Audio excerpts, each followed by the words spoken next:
بسم الله الرحمن الرحيم. يا أيها المزمل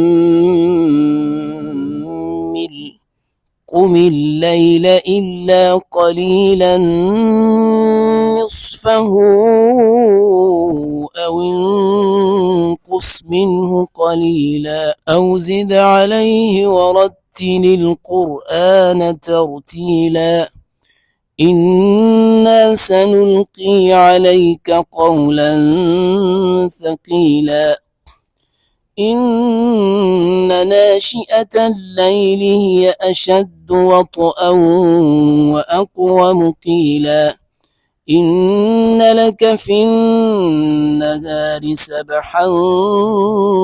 طويلا واذكر اسم ربك وتبتل إليه تبتيلا رب المشرق والمغرب لا إله إلا هو فاتخذه وكيلا واصبر على ما يقولون واهجرهم هجرا جميلا وذرني والمكذبين أولي النعمة ومهلهم قليلا إن لدينا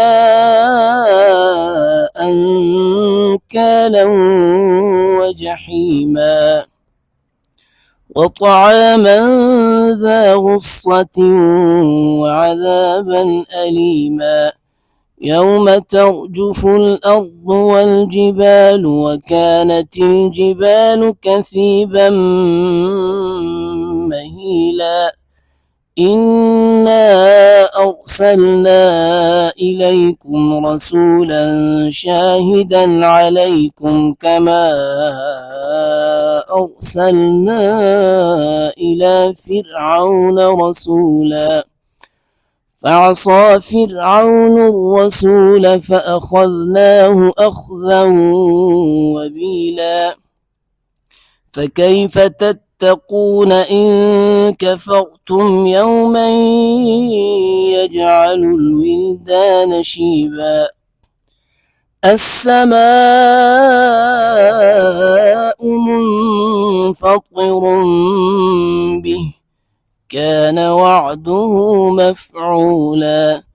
إن هذه تذكرة فمن شاء اتخذ إلى ربه سبيلا إن ربك يعلم أنك تقوم أدنى من ثلثي الليل ونصفه وثلثه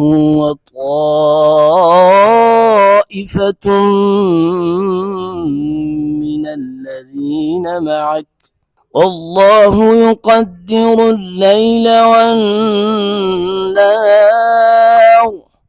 علم أن لن تحصوا فتاب عليكم فاقرؤوا ما تيسر من القرآن علم أن سيكون منكم مرضى وآخرون يضربون في الأرض يبتغون من فضل الله وآخرون يقاتلون في سبيل الله فاقرؤوا ما تيسر منه وأقيموا الصلاة وآتوا الزكاة وأقرضوا الله قرضا حسنا وما تقدموا لأنفسكم من خير تجدوه عند الله هو خيرا وأعظم أجرا واستغفروا الله إن الله غفور رحيم صدق الله العظيم.